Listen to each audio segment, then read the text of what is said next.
बिस्मिल्लाहिर्रहमानिर्रहीम। अस्सलाम वालेकुम। आज 22 नवंबर बरोज़ बुध हम बात करेंगे दो अहम इशूज़ के हवाले से। साइफ़र मुकदमे में इमरान खान की दरख्वास्त ज़मानत पर, इमरान खान की फ़र्द जुर्म की कार्रवाई को चैलेंज करने के हवाले से, और अखराज मुकदमा की दरख्वास्त पर अहम तरीन समाअत हुई सुप्रीम कोर्ट ऑफ पाकिस्तान में।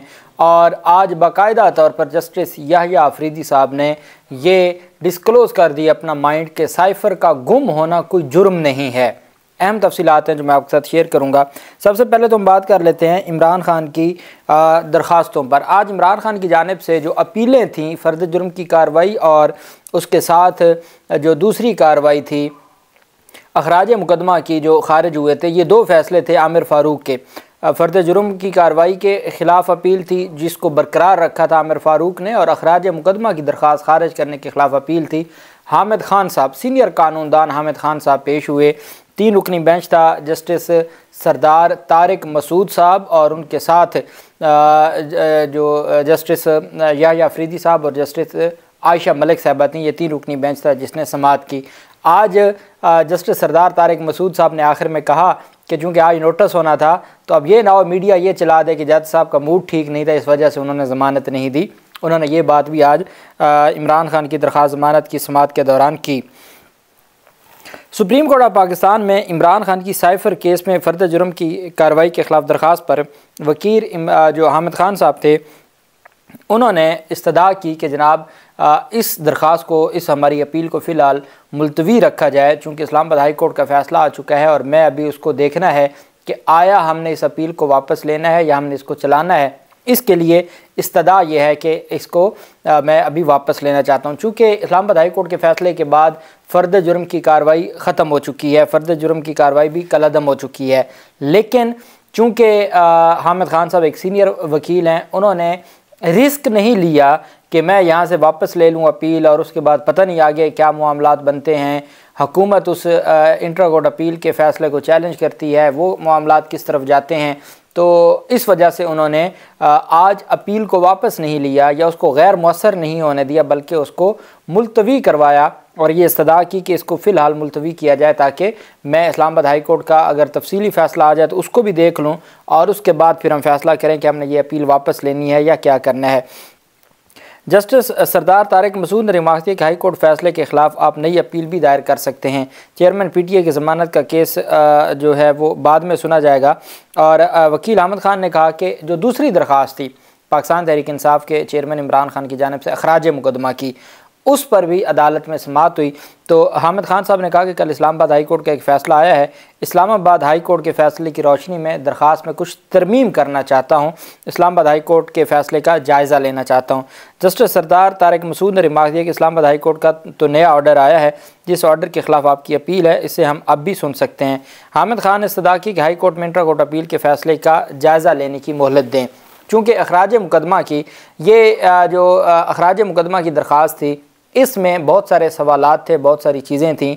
तो हामिद खान साहब का ये मानना था कि इस्लामाबाद हाई कोर्ट का जो फ़ैसला है, चूँकि वो पाकिस्तान तहरीक इंसाफ के चेयरमैन इमरान खान के हक़ में आया है, तो जो हमारी अपील है सुप्रीम कोर्ट ऑफ पाकिस्तान में, जिसमें हमने जेल ट्रायल के ख़िलाफ़ भी बात की थी, जिसमें हमने पूरा जो मेला फ़ाइट थी उसको भी डिस्कस किया था, हमने ज़मानत के मामलात को भी डिस्कस किया था। तो अब चूँकि हमें बड़ा एक रिलीफ मिल चुका है तो हम चाहते हैं कि अपील में हमने जो ग्राउंड्स ली थी हम अब उनको तरमीम करना चाहते हैं। जो अखराज मुकदमा की दरख्वास्त है हम उसमें तरमीम करना चाहते हैं, चूँकि अब जो रिलीफ हम यहाँ से मांग रहे थे वो हमें नीचे से मिल चुका है। अब हम नहीं चाहते कि हमारी दरख्वास्त में कोई एम्बिग्विटी रहे या कोई कन्फ्यूजन रहे, इस वजह से हमें इस दरख्वास्त में तरमीम की इजाज़त दी जाए। जो अखराज मुकदमा की दरख्वास्त है, जो साइफ़र मुकदमा के अखराज की दरख्वास्त है, इसमें तरमीम की इजाज़त दी जाए। जो हमारी दूसरी दरख्वास्त है फ़र्द जुर्म की कार्रवाई के ख़िलाफ़, उसमें बग़ैर कार्रवाई के उसकी समाअत को मुलतवी किया जाए। तो जस्टिस तारिक मसूद साहब की सरबराही में 3 रुकनी बेंच ने दोनों इस्तदाएँ मंजूर की हैं। जो फ़र्द जुर्म कार्रवाई के ख़िलाफ़ का जो दरख्वास्त थी उसको बग़ैर कार्रवाई मुलतवी कर दिया है, और जो दूसरी दरख्वास्त थी जिसमें तरमीम की इजाज़त मांगी गई थी, अखराज मुकदमा की जो दरख्वास्त थी उसमें तरमीम की इजाज़त दे दी है जस्टिस सरदार तारिक मसूद साहब ने। उन्होंने ये भी कहा कि चूँकि अब एक नया फ़ैसला आ चुका है इंट्रा कोर्ट अपील का, आप नई अपील भी दायर कर सकते हैं और उसमें उन्होंने कहा जी मैं अपना फ़ैसला इस्लामाबाद हाई कोर्ट का फ़ैसला देखूंगा, तो फ़ैसला देखने के बाद ही मैं उसमें जो कंप्लीट फ़ैसला है, चूँकि अभी तो सिर्फ शॉर्ट ऑर्डर आया है और वो कंप्लीट फ़ैसला 2 दिन में 4 दिन में जारी हो जाएगा, तो मैं उसको देखूंगा तो फिर मैं ये अंदाज़ा लगा सकता हूँ कि मैंने किस हद तक तरमीम करनी है या किस हद तक तरमीम नहीं करनी, या क्या मुझे उस अपील को नए सिरे से चैलेंज करना है या नहीं करना, ये मामलात बाद में देखे जाएंगे। दूसरी जानिब साइफ़र ट्रायल का जो कलअदम होने का मामला था और जो इमरान खान की दरख्वास्त ज़मानत थी, आज मैंने सुबह सवेरे ये बात की थी, मैंने ट्वीट किया था कि जब इस्लामाबाद हाई कोर्ट का ये फ़ैसला आ गया और डिवीज़न बेंच ने अब तक की सारी कार्रवाई को कलअदम करार दे दिया, तो ये साबित हो गया mala fide on the part of prosecution, जो बदनीयती है वो साबित हो गई। मेलाफाइड एक सबसे बड़ी ग्राउंड है, सबसे स्ट्रॉन्ग ग्राउंड आप कह सकते हैं ज़मानत के लिए, कि आप अगर अदालत में ये बात साबित कर दें या अदालत का माइंड आप इस तरफ ले आएँ कि ये मेलाफाइड है on the part of the prosecution, तो ये सबसे मेन ग्राउंड है और ये बहुत बड़ा एक रिलीफ लिया जा सकता है ज़मानत में। अब ये इस्लामाबाद हाई कोर्ट का जो डिवीज़न बेंच का फ़ैसला था जिसने अब तक की कार्रवाई को कलअदम करार दे दिया, तो ये साबित करता है कि अब तक की जो साइफ़र मुकदमे में कार्रवाई थी या साइफ़र मुकदमा इटसेल्फ या अब तक की जो कार्रवाई थी इमरान खान के ख़िलाफ़, वो मेलाफाइड थी on the part of FIA, prosecution, care taker government, तमाम लोगों की। तो ये एक बहुत बड़ा पाकिस्तान तहरीक इंसाफ को इसमें ज़मानत में भी एज था।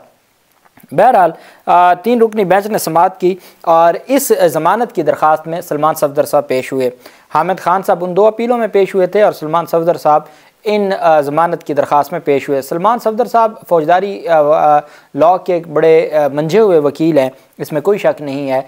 अब ये जो साइफ़र का केस है ये टेक्निकल केस है। मैंने आपको बताया था जैसे सलमान अकरम राजा साहब ने टेक्निकल चीज़ों को पकड़ा और टेक्निकल चीज़ों पे इतना एक बड़ा रिलीफ लिया कि जो 2 हफ्तों में और 3 हफ्तों में ट्रायल कंप्लीट करने को बैठे थे, उनकी उम्मीदों पर पानी फिर गया।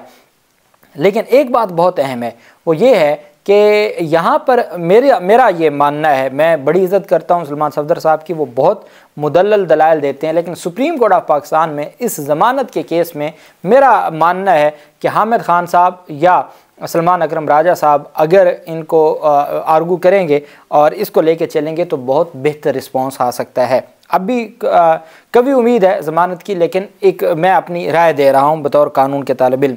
लतीफ़ खान खोसा साहब या जो सलमान सफदर साहब हैं वो अपनी जगह, लेकिन ये जो टेक्निकल केस है इसमें हामिद खान साहब चूँकि उनका एक फेस है और उन सलमान अकरम राजा साहब जो टेक्निकल चीज़ों को डील करते हैं, तो ये एक मेरी राय है। बहरहाल सलमान सफदर साहब पेश हुए और उन्होंने FIR अदालत में पढ़ के सुनाई। जो इमरान खान के ख़िलाफ़ FIR है, सबसे पहले ज़मानत में FIR पढ़ी जाती है, FIR पढ़ के सुनाई। जस्टिस सरदार तारिक ने सवाल किया कि ये मामला कब का है। उस पर सलमान सफदर ने कहा कि ये मार्च 2022 का वक़ूआ बनाया गया है। उस पर जस्टिस सरदार तारिक मसूद ने कहा कि साइफ़र का मुकदमा दर्ज होने में पूरा 1 साल ही लगा दिया है। कुछ दफ़ात में सरदार तारिक मसूद ने कहा कि कुछ दफ़ात में सज़ा 2 साल है, कुछ में सज़ाए मौत है और कुछ में उम्र कैद है, मुख्तलिफ हैं, तो 1 साल लगा दिए इन्होंने मुकदमा दर्ज करने में। जस्टिस तारिक ने जो FIA का तफ्तीशी अफसर था, अब अंदाज़ा लगाएं, जहाँ नैब ने नवाज शरीफ को रिलीफ देना होता है, उनका प्रोसिक्यूटर जनरल नैब खुद पहुँच जाता है और वो वहाँ जाके अपनी कहता है जी कि हमें कोई इतराज़ नहीं, हमने नहीं गिरफ़्तार करना। इमरान खान की बारी आए तो तफ्तीशी अफसर बगैर नोटिस की पेश हो जाता है कि जी ज़मानत खारिज की जाए। जस्टिस तारिक ने FIA के तफ्तीशी अफसर के बगैर नोटिस पेश होने पर बरहमी का इज़हार करते हुए कहा कि आपको किसने बुलाया है, पीछे जाके बैठ जाएँ। सरदार तारिक मसूद ने, अब इसमें यह भी हो सकता है कि FIA के जब तफ्तीशी आपने नोटिस FIA को करना है ना, प्रोसिक्यूशन को, तो जब FIA मौजूद है तो आज भी ज़मानत का फ़ैसला हो सकता था। तो एक ये भी अपनी जगह है जो मैं आपको एक सोचने के लिए एक पॉइंट दे रहा हूँ। खैर, तो अदालत ने कहा, सरदार तारिक मसूद साहब ने कि FIA तफ्तीशी अफसर के बगैर नोटिस पेश होने पर उन्होंने कहा कि आपको किसने बुलाया है, पीछे जाके बैठ जाएं।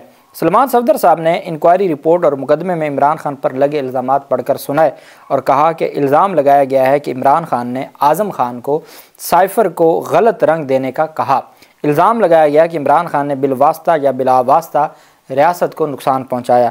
जस्टिस सरदार तारिक मसूद ने पूछा कि शरीक मुलज़मान के किरदार का तयन हुआ। उन्होंने सवाल किया कि जो शरीक मुलज़मान थे उनके किरदार का तयन हुआ। उस पर वकील सफाई सलमान सफदर ने कहा कि असद उमर को छोड़ दिया गया है, उनको बेगुनाह लिख दिया गया है और आज़म खान को मुलजिम से इस्तगासा का गवाह बना दिया गया है। सरदार तारिक मसूद ने कहा कि जो को अक्यूज़ड हैं उनके बारे में क्या उनका किरदार तयन हुआ, उनके किरदार का तयन हुआ। उस पर सलमान सफदर ने कहा कि असद उमर को बेगुनाह कर दिया गया है, आज़म खान को उन्होंने मुलजिम से इस्तगासा का गवाह बना दिया है। जस्टिस याह्या अफरीदी ने कहा पहले केस पर कहा गया कि आज़म खान मुलजिम हैं, इंक्वायरी में कहा गया था कि शरीक मुलजमान का किरदार तफ्तीश में तय किया जाएगा। हतमी तफ्तीशी रिपोर्ट में आज़म खान से मुतल्लिक तफ्तीशी अफसर ने क्या लिखा। अदालत के पूछने पर सलमान सफदर ने कहा कि तफ्तीशी अफसर ने कोई वाज़ेह मौक़िफ़ नहीं बताया।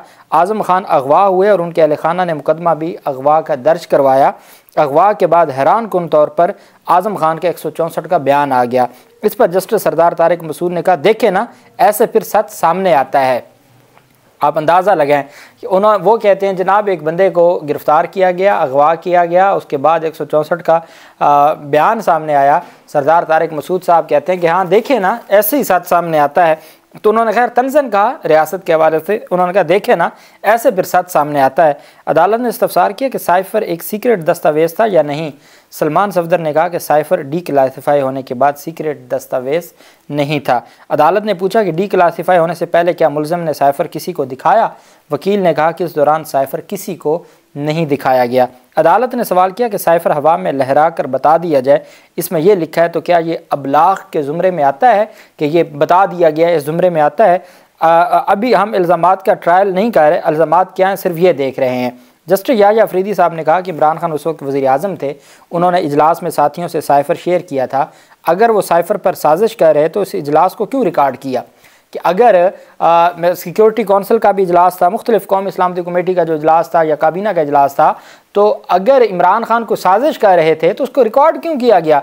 और उसके बाद बाकायदा तौर पर एहतजाज रिकॉर्ड हुआ, उसके बाद बाकायदा तौर पर अलामिये जारी हुए। तो ये दुखती राग पकड़ी जस्टिस याह्या अफरीदी साहब ने कि वो उस वक्त वज़ीर आज़म थे, उन्होंने इजलास में अगर साथियों से साइफ़र शेयर किया था और अगर वो साइफ़र पर साजिश कर रहे थे तो उस इजलास को क्यों रिकॉर्ड किया। हमारे सामने मसला साइफ़र का मतन लीक करने का है, चूँकि साइफ़र गुम होना कोई जुर्म नहीं है। साइफ़र गुम हो जाए ये कोई जुर्म नहीं है। या अफरीदी साहब ने कहा मसला सिर्फ यहाँ सवाल जो इल्ज़ाम है वो ये है कि साइफ़र लीक किया गया। जस्टिस सरदार तारिक मसूद ने कहा कि साइफ़र केस का ट्रायल कलअदम होने पर तो आपका ही नुकसान हुआ है। साइफ़र केस के ट्रायल में अगर कोई कमी पेशी थी तो उसको दिफा के लिए आप बाद में इस्तेमाल कर सकते थे। उनका ये कहना था जैसे तोशा खाना में वो जो ट्रायल के लेक्यूनास थे या ब्लंडर थे वो बाद में अपील में फ़ायदा दे गए। तो वो ये कहना चाहते थे कि आपका जो ट्रायल कलअदम हुआ है अगर उसमें कोई ला कानूनीयत थी या कोई गैर कानूनी चीज़ें थीं तो वो बाद में आपको अपील में फ़ायदा दे जाती। तो अपील में हजूर क्या फ़ायदा देती हैं, अगर 10 साल सज़ा हो जाती तो अपील के बाद फिर अपील की बातें तो अपील की बातें हैं। तो इस वजह से खैर उनकी राय थी बतौर जज और बतौर क्रिमिनल लॉ समझने वाले कि इसका दिफा के लिए बाद में आप इस्तेमाल कर सकते थे। साइफ़र ट्रायल कलअदम होने के बाद इस्तगासा तमाम गलतियाँ दूर करके ट्रायल करेगा। हमारे सामने ज़मानत का केस था जिस पर हमने नोटिस कर दिए हैं। जस्टिस सरदार तारिक मसूद ने कहा कि हमारे पास ज़मानत का केस था, हमने नोटिस कर दिए हैं। साफ ही बाद में कहेंगे जज साहब का मूड ठीक नहीं था तो ज़मानत नहीं दी, जबकि आज सिर्फ नोटिस ही हो सकते थे।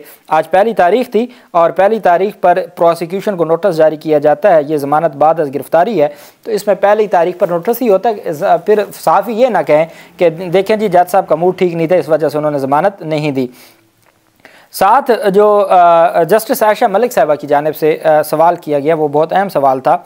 उन्होंने कहा कि जो इमरान खान के साइफ़र के हवाले से कि ये जो साइफ़र का जितना भी मतन है और इस हवाले से जो तफसीलात सामने आ रही हैं इसमें आपकी क्या राय है। आपके केस का मरकज़ी आपकी जो ज़मानत है मरकज़ी ग्राउंड्स क्या हैं, आपकी जो ज़मानत है उसके मरकज़ी ग्राउंड्स क्या हैं। तो वकील सलमान सफदर ने कहा कि हमारा केस ये है कि ये केस बनता ही नहीं है, ये कोई केस ही नहीं है।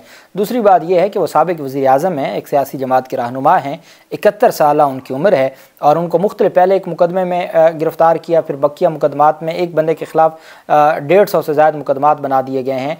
तो हमारा ये है कि ये जो मेलाफाइड है प्रोसिक्यूशन के बिहाफ पर या उनके एंड पर। तो ये हमारी जो है वो इल्ज़ाम है।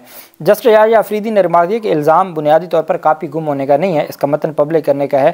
तो जस्टिस सरदार तारिक मसूद ने रिमार्क दिया कि क्या कानून के मुताबिक ये केस काबिल ज़मानत है, जिस पर उन्होंने कहा कि अगर इमरान खान के ख़िलाफ़ मैक्सिमम अगर कोई केस बनता भी है तो वो 2 साल सज़ा का है और वो 2 साल जो सज़ा है वो काबिल ज़मानत है। बहरहाल अदालत ने वजारत दाखिला को, प्रोसिक्यूशन को नोटिस जारी कर दिया है। आज अभी तारीख़ नहीं मुकर्रर की, मेरे ख्याल में शाह महमूद कुरैशी की चूँकि ज़मानत भी साथ लगानी है तो अदालत दोनों को इकट्ठा डिसाइड करेगी, तो वो अगले हफ्ते के लिए केस समाअत के लिए मुकर्रर हो जाएगा। बाज़ औक़ात सुप्रीम कोर्ट ऑफ पाकिस्तान में उसी वक्त जो नहीं मुकर्रर की जाती और वो बाद में हफ्ते के आखिर में जारी हो जाता है। तो फ़िलहाल अगली तारीख़ नहीं बताई, नोटिस जारी कर दिया है प्रोसिक्यूशन को, वफाकी हुकूमत को और वजारत दाखिला को, और फिर अगली तारीख़ पर समाअत होगी। अल्लाह पाक पाकिस्तान कामयाब नासिर हो। बहुत शुक्रिया। अल्लाह हाफ़िज़। पाकिस्तान जिंदाबाद।